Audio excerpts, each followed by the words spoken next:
Hello मेरे प्यारे बच्चों, कैसी चल रही है आप लोगों की पढ़ाई? बढ़िया ना?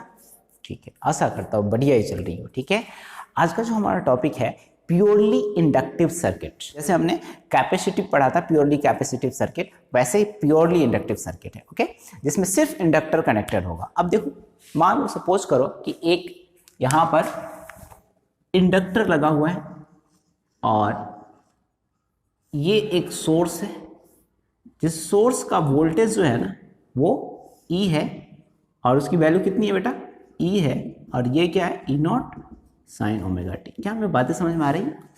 तो E equal to E not sine omega T इस पर्टिकुलर सोर्स का वोल्टेज, और इस साइन से दिख गया होगा कि ये AC है। ठीक है, वैसे भी इंडक्टर डीसी में काम करता भी नहीं है।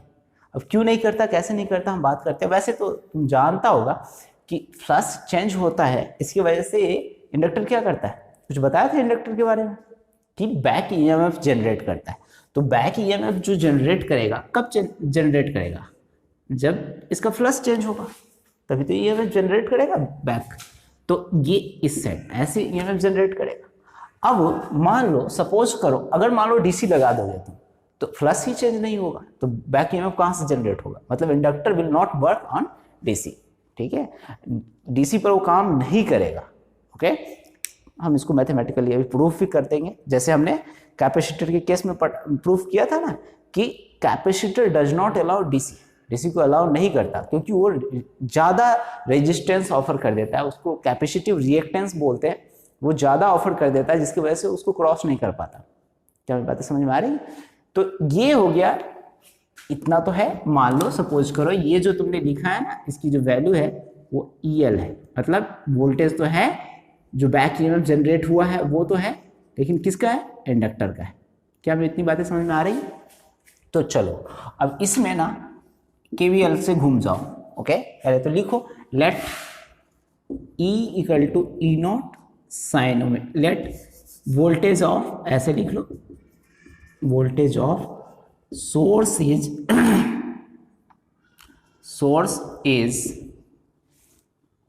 Voltage of source is E equal to E not sine omega t. Okay, इतना है सोर्स का वोल्टेज। ओके, और इसमें जो इंडक्टर है, इंडक्टर जो ईएमएफ जनरेट कर रहा है उसको हमने EL मान लिया है। अब तुम घूमोगे तो इधर से करंट, मैं कह रहा हूं कि इधर से जाएगा, तो करंट जो है इससे इधर से जब जाएगा तो इसको अपोज करेगा बैक साइड इधर की तरफ, तो ये साइड पॉजिटिव होगा। तो तुम बैटरी बना ही लो, यहाँ पर तुम इधर से जाओगे ना तो नेगेटिव से पॉजिटिव जाओगे, तो सेल में नेगेटिव से पॉजिटिव जब जाते हैं तो प्लस ई आता है। तो प्लस ई मतलब अप्लाइंग, यहाँ पर लिख लीजिए, applying KVL, Kirchhoff's voltage law. ठीक है, in the given circuit, in the given circuit, दिए हुए सर्किट में हम क्या करते हैं? KVL लगा रहे हैं। ओके, तो KVL जब जैसे ही लगाएंगे तो E minus, okay, EL equal to 0, क्योंकि ये तुम क्या कर रहे हो? प्लस से माइनस की तरफ, तो ये क्या करते हैं? हम माइनस लगाते हैं। अब देखो E इक्वल टू, अब अगर तुम मान लो यहाँ पर तुमको मैंने बताया हुआ है कि EMF का जो होता है, ब्रैकेट में लिख लो, यहाँ पर लिख लो EL इक्वल टू क्या होता है बताओ मुझे? EMF induced in inductor LdI upon dt। ठीक है, LdI अपॉन dt होता है ना sir, minus LdI upon dt होता है। ठीक है, तो माइनस LdI अपॉन dt हम नहीं लिए, यहाँ पर मैग्नीट्यूड हम ले रहे हैं फैराडेज लॉ से। ठीक है, तो इसका जब मैग्नीट्यूड हम लेंगे, वैसे तो माइनस LdI अपॉन dt होता है, लेकिन हम इसका मैग्नीट्यूड लेते हैं। ठीक है, तो जब मैग्नीट्यूड हम लेंगे तो यहाँ पर क्या लिखेंगे? LdI upon dt equal to 0। क्या हमें बातें समझ में आ रही है? पहली बात तो ये कि ये जो इंडक्टर है ये AC पर ही काम करेगा, और दूसरी बात ये जो बैक ईएमएफ जनरेट कर रहा है उसका हम मैग्नीट्यूड ले रहे हैं। ठीक है, और भी तीसरी बात सब आएगी इंपॉर्टेंट, तो करते हैं। अब देखो इधर E इक्वल टू क्या हो जाएगा? LdI अपॉन dt, और E की जो वैल्यू होगी वो कितनी होगी? E इक्वल टू क्या लिखा है? E not sine omega T, तो यहाँ पर लिखो E not sine omega T, ठीक है, equal to LdI upon dt। Okay, अब देखो इधर ये जो है ना, D L D I upon L D I, यहाँ पर ऐसे लिख दो L D I equal to E naught sine omega T into D T. क्या मैं बातें समझ में आ रही? तो ये हमें इसको अगर लिखें डी आई इक्वल टू क्या है, तो E not upon L sine omega t d t. Clear हो रही बात है या नहीं हो रही? इतनी बातें आपको क्लियर हो रही है? तो ये सब तो कुछ है ही नहीं, मतलब सर जस्ट मैथमेटिक्स लगा दी, यहाँ तो फिजिक्स था, इस फिजिक्स को समझे, उसके बाद मैथमेटिक्स चल रहा है। अब चलो आगे आते हैं, अभी आएगा फिर मैथमेटिक्स। अब देखो ये जो है ना, अब इसमें इसको हमने यहाँ पर लगाया है, इसको इंटीग्रेट हम करेंगे। वो चाहिए क्या? करंट, करंट ही चाहिए ना। तो करंट चाहने के लिए हमको क्या करना पड़ेगा? इसको इंटीग्रेट करना पड़ेगा। तो इंटीग्रेट करोगे तभी तो आई की वैल्यू मिलेगा तुमको। तो इसको क्या करो, इंटीग्रेटिंग इक्वेशन, इंटीग्रेटिंग इक्वेशन, ऊपर वाले इक्वेशन को क्या करना है? इंटीग्रेट करना। समझ में आ रही बात है? तो ये इंटीग्रेट करेंगे D I equal to E not upon L sine omega T into D T. Okay, अब देखो ये आई बाहर निकाल देंगे, तो E not upon L, sine का इंटीग्रेशन जो होगा वो माइनस कॉस ओमेगा टी होगा, कॉस ओमेगा टी। और ओमेगा जो है ना कांस्टेंट है, तो नीचे आ जाएगा। कांस्टेंट चीज़ क्या होता है इंटीग्रेशन में? नीचे आ जाता है। डिफरेंशिएशन में, मल्टीप्लिकेशन में आ जाता है। याद रखोगे, डिफरेंशिएशन में मल्टीप्लाई हो जाता है, इंटीग्रेशन में डिवाइड हो जाता है। प्लस सी, ये कांस्टेंट, ये क्या है? कांस्टेंट।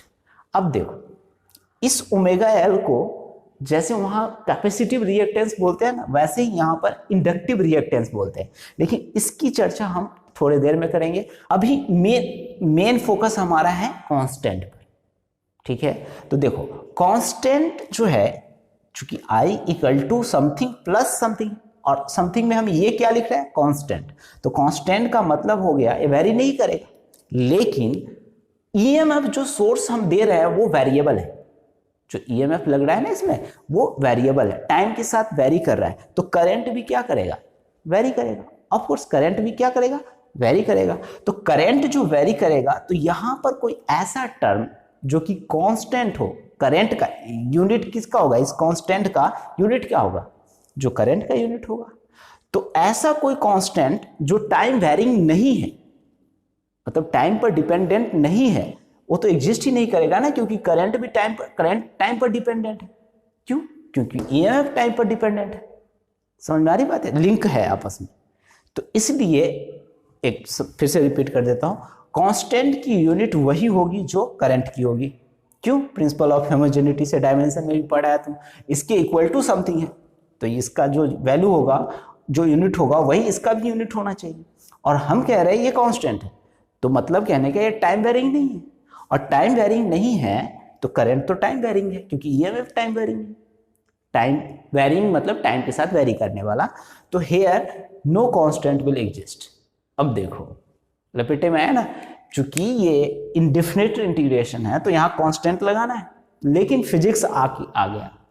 हमेशा फिजिक्स में मैथमेटिक्स पूरा ही नहीं इन्वॉल्व हो सकता है, वो एंट्री देता है मैथमेटिक्स को अपने अंदर फिजिक्स, लेकिन उतना ही जितना हद तक देना चाहिए। अपना वजूद हमेशा बनाए रखता है। अब देखो मैथमेटिक्स की उड़ा दी ना धजिए यहाँ पर, ठीक है? तो ये जो कहते हैं ना कि लोग कि मैथमेटिक्स, हम मैथमेटिशियन है बड़ा, नहीं, फिजिक्स अपना माथा लगाता है, तुम्हारा यूज करेगा मैथमेटिक्स। मैथमेटिक्स को बोलता है फिजिक्स कि हम यूज करेंगे, लेकिन एक लिमिट है, उससे ज़्यादा नहीं। अब देखो यहाँ तक तो किया, लेकिन इससे ज़्यादा नहीं। ये यहाँ पर सी तो कांस्टेंट होना चाहिए, ये सी को हटा दिया यहाँ। कायदे से इंडेफिनिट इंटीग्रेशन में तो कांस्टेंट होना चाहिए ना, लेकिन हट गया।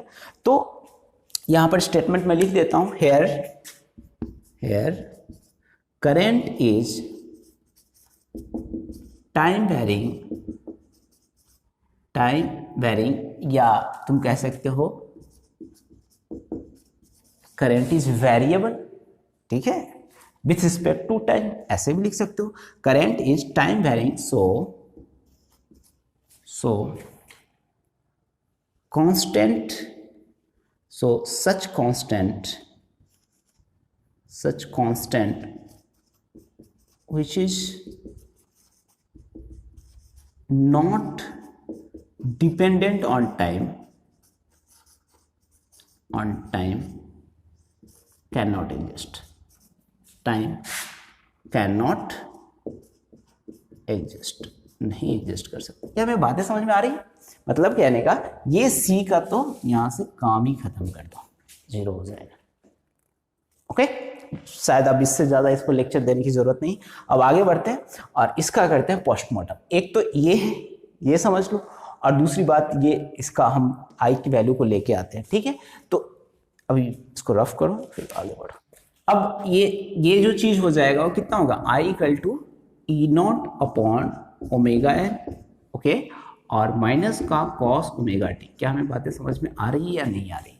अच्छा, माइनस का कॉस ओमेगा टी आ गया, तो ये हम यहाँ पर ये रेजिस्टेंस की तरह ट्रीट होगा। तो हेयर ओमेगा एल को हम क्या लिखते हैं, X L, that is equal to omega L. इसको कहते हैं इंडक्टिव रिएक्टेंस। क्या हमें बातें समझ में आ रही? Inductive reactance. प्यारे बच्चों, क्लियर हो रहा है कॉन्सेप्ट? इंडक्टिव रिएक्टेंस ये कहलाएगा। अब चल आगे बढ़, और I इक्वल टू क्या होगा, E not upon omega L को हम लिखते हैं एक्सएल। तो XL will be equal to resistance. हम सीधा इसको मैनिपुलेट करके लिख देंगे आई नॉट। क्या हमें बातें समझ में आ रही है या नहीं आ रही, बताओ मुझे। क्लियर हो रहा है कॉन्सेप्ट? अब देखिए, इसको थोड़ा सा यहाँ दिमाग लगेगा। देखो, इसको आई माइनस को सामने ले लो, कॉस ओमेगा टी। ठीक है, तो I not equal to sine pi by two minus omega t. नहीं, sine pi by two minus omega t हम लिख सकते हैं कॉस को। ठीक है, हम sine pi by two plus omega t क्यों नहीं लिख सकते? तुम्हारा ये क्वेश्चन होना चाहिए कि हम प्लस क्यों नहीं, बच्चे पूछते हैं। हम इसको पोस्टमार्टम इसका जवाब देते हैं, लेकिन पहले हम इस पर काम कर ले। ये हमने क्यों लिखा समझ में आ जाएगी तुमको बातें। देखो इधर, ये I not equal to sine omega T minus pi by two. क्या क्लियर हो रही बात है? मतलब माइनस को अंदर लो तो ये माइनस हो जाएगा, ओमेगा टी इधर आ जाएगा। तो ये आई इक्वल टू कितना हो जाएगा, I not sine omega T minus pi by two. Clear है बातें? अब ये जब क्लियर हुआ तुम्हारा, तो अब तुम ये समझ लो, ये हमें चाहिए था, इतना काम हमने इसी के लिए किया, करंट के लिए। और बड़ी इंपॉर्टेंट है ये, प्योरली इंडक्टिव सर्किट में आपको करंट की वैल्यू को निकालना पूछा जाता है आपके एग्जाम में। तो अब ये समझ लो कि हमने प्लस क्यों नहीं लिया, क्योंकि यहाँ प्लस भी ले सकते थे। तो एक काम करो, दूसरा पेन से मैं इसको समझा दूँ, नहीं तो इसमें थोड़ा समझने में दिक्कत होगी। देखो इधर, अगर तुम यहाँ पर माइनस आई नॉट लेते, ठीक है, चलो कोई नहीं, यही समझाते हो, साइन ओमेगा टी मतलब पाई by two plus omega T लेते हैं, तो तुम माइनस को अंदर ले जाते, नहीं, sine minus pi by two minus omega T, क्या अंदर आप लेके जाते हैं इसको? अब देखो, तुमको कंपैरिजन किसके साथ करना है, सोर्स के वोल्टेज के साथ, जो ई नॉट साइन ओमेगा टी है। तो आधार तो यही बनाओगे ना, ठीक है, किसी चीज को बेस बनाते हैं, उसके आधार पर उसको कंपैरिजन करते हैं। तो ओमेगा टी अब यहां पर आ गया माइनस ओमेगा टी, नहीं, तो इसका तुम कंपैरिजन करोगे तो फिर ये दिक्कत होगी इसमें। समझ में आ रही बात है? तो कंपैरिजन ही नहीं हो पाएगा सही से। तो इसके टर्म में लाओगे तब तो कंपैरिजन करोगे, नहीं। एक हाइट होता है, तो एक बेस से हम h हाइट लेते हैं, और फिर दूसरा हम h1 ले लेते हैं या h डैश ले लेते हैं, और फिर डिफरेंस करते हैं। लेकिन एक का बेस से h हाइट पर हाइट है, तो फिर तो दिक्कत होगी ना, कंफ्यूजन, मतलब वो क्लियर नहीं हो पाएगा। एक लेवल पर तो लाना ही पड़ेगा ना। तो इसलिए हमने इस तरह से लाया कि ओमेगा टी हो गया माइनस पाई बाई टू। इसका सीधा मतलब देख के लग रहा है कि लैग कर रहा है, फेज एंगल माइनस मतलब पाई बाई टू से, फेज से करंट लैग कर रहा है, किससे, ईएमएफ से। ठीक है, तो इस चीज को लिखो यहां पर, here current lags behind, here current lags behind EMF by phase angle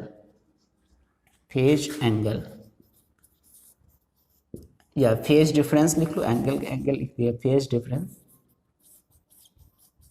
difference pi by two से लैग कर रहा है कौन, करंट ईएमएफ से पीछे है, ठीक है। अब ये तो हो गया। अब हमारा क्या काम होता है, हम साइनसॉइडल ग्राफ ड्रा करते हैं, उसके बाद फेजर डायग्राम ड्रा करते हैं। तो अब इसको ना रफ ही कर लेते हैं पूरा कंप्लीट, और उसके बाद हम करेंगे। प्यारे बच्चों, इस साइनसॉइडल ग्राफ ड्रा करना है हमें, तो किसके बीच ड्रा करते हैं बताओ मुझे। साइनसॉइडल ग्राफ ऑफ ई और आई वर्सेस क्या होता है, तुम वर्सेस टाइम लिख रहे हो, ठीक है। ओमेगा टी भी लिख सकते हो, जैसा करना चाहो, ठीक है। लेकिन टाइम के रिस्पेक्ट में तुम कर रहे हो तो टाइम के रिस्पेक्ट में आप ड्रा कर लो। देखो ओमेगा टी के रिस्पेक्ट में भी कर सकते हो, ठीक है। लगाना चाहते हो तो लगा लेना, बट ग्राफ तो ऐसे ही बनेगा। देख इधर, अब जिसका हमको ग्राफ बनना होता है उसका इक्वेशन होना चाहिए। तो इक्वेशन क्या है, E equal to E naught sine omega T, I equal to I not sine omega T minus pi by 2। यही तो है तुम्हारा, ठीक है। अब देखो ये जो है ना, पहले वाले का तो वही ग्राफ होगा, ऐसे घिसा पिटा ऐसे, ठीक है। अब ये 0 से स्टार्ट होता है, ये कितना है t/4 है, और ये कितना है t/2 है, और ये 3t/4 है, और ये कितना है प्यारे बच्चों 2 पूरा t। ओके, अब हमें ये तो मैक्सिमम वैल्यू है, और यहां से ये इस तरह से, ये इस तरह से ऐसे आएगा। हमें बातें समझ में आ रही। तो ये अगर हम इसका फिर से किसका आई का ग्राफ ड्रा करें, इसमें फिर ब्लैक ही आ गया, ब्लू से कर देता हूँ, ठीक है। देखो ये जो है ना, इसमें इसका ग्राफ ड्रा करोगे तो ये लैग करता है कितना π/2 से। तो जो चीज 0 पर, इसका 0 हो रहा है वैल्यू, तो इसका 0 पर जो होगा ना, कर लो ये, जैसे आप ये टाइम पीरियड अगर लोगे 0, ठीक है, टाइम पीरियड, ओके। तो इसका जब वैल्यू लोगे ना, तो इसका वैल्यू आएगा आपको 1, ठीक है। करके दिखा दो, फिर टाइम लगेगा तुम्हारा बदमाश सब। देख इधर आई इक्वल टू आई नॉट है साइन, और इसको कन्वर्ट कर 2π/t, और इनटू टी इक्वल टू कितना करना है बताओ मुझे, 0, ओके। तो 0 करोगे और माइनस π/2, तो ये पूरा टर्म ही 0 हो जाएगा ना, टी के जगह पर लिखना रहे 0, तो ये पूरा टर्म 0 हो जाएगा। तो बताओ मुझे साइन माइनस π/2 की वैल्यू कितनी होती है, -1। तो ये आई नॉट माइनस में ही तो आएगा नेगेटिव, तो ये यहाँ पर ऐसे आएगा। क्या हमें बातें समझ में आ रही है प्यारे बच्चों या नहीं आ रही? ये देखो, इसका थोड़ा सा ग्राफ थोड़ा सा ऐसे बनाना पड़ेगा।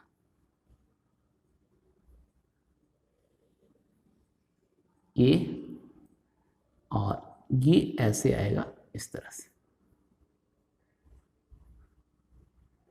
ये इस तरह से।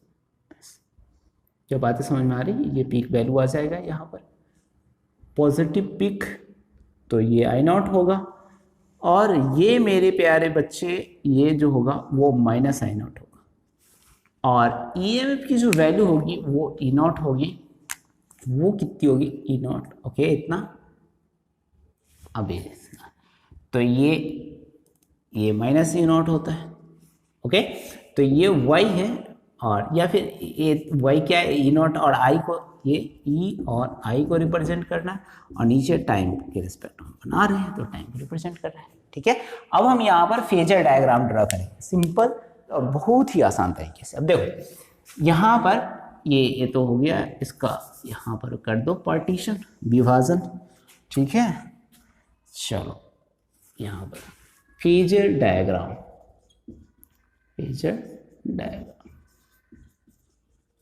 चलो फेजर डायग्राम करना है तुमको। अब ये जो फेजर डायग्राम है ना, इसको तो ड्रा करने का तुमको बहुत अच्छे से सिखाई दिया सारा चीज। अब देख, ये वाई एक्सिस बनाएगा तो ये एक्स एक्सिस बनाएगा, और ओरिजिन से सारा काम करेगा तुम, ओरिजिन से। अब देखो ओरिजिन से तुम करेगा तो क्या करेगा बता मुझे। ये यहाँ से मैंने बताया कि एक सीधा स्ट्रेट लाइन बना लो, किसका बनाएगा, ई का, और ये ऐसे, और नीचे जो है ना ये होगा x, और ये क्या हो जाएगा x डैश, ये होगा क्या ई, और नीचे जो आएगा ये क्या हो जाएगा आई। मैं इससे बना दूँ, सिंपल, तो समझ ही रहा होगा बात को। ये इस तरह से ये होगा क्या आई नॉट, और ये ऊपर वाला क्या होगा ई नॉट। क्या मैं बातें समझ में आ रही? क्लियर हो रहा है? क्यों नीचे? क्योंकि ये π/2 नेगेटिव में है। इसी से तो पता चल रहा है कि करंट लैग कर रहा है किससे? ओके। और इसको चाहे अब दोनों तरीके से बन सकता है।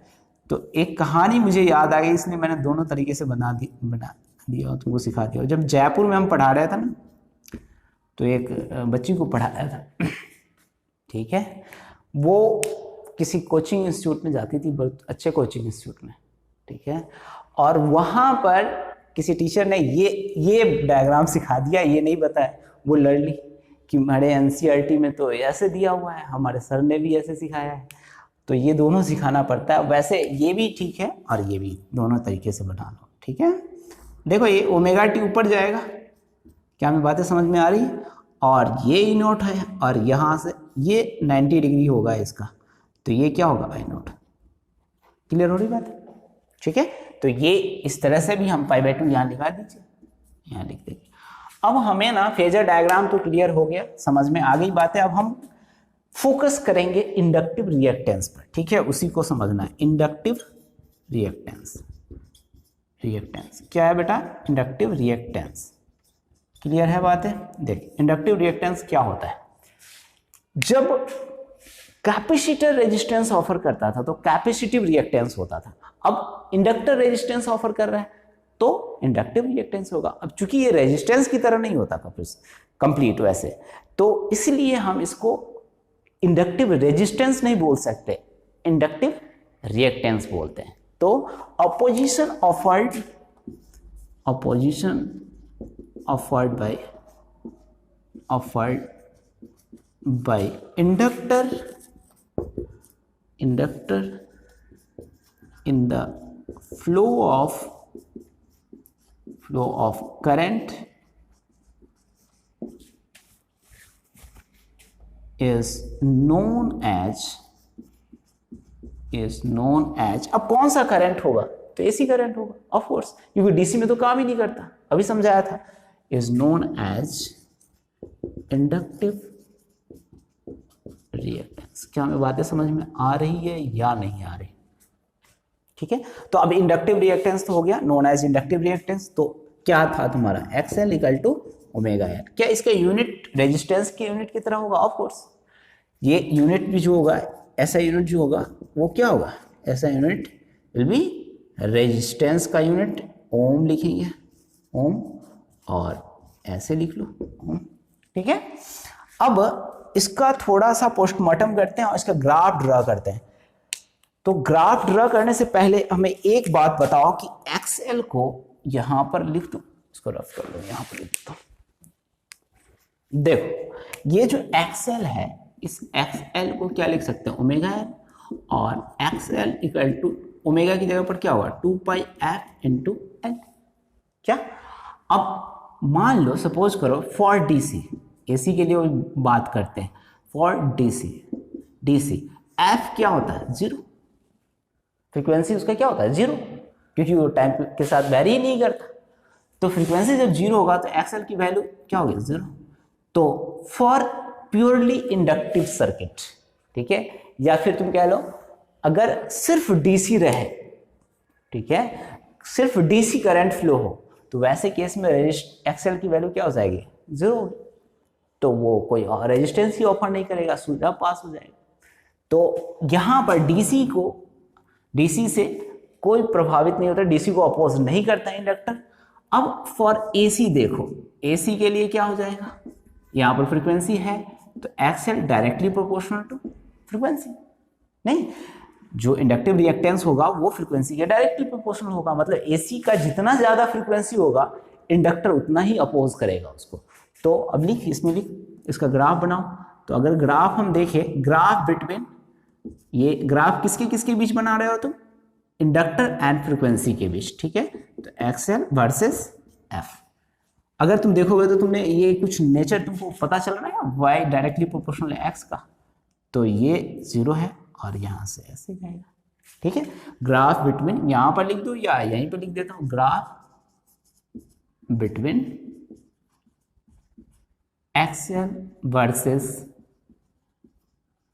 एफ, एक्सएल वर्सेस एफ, ऐसे जाएगा, ओरिजिन से पास होगा।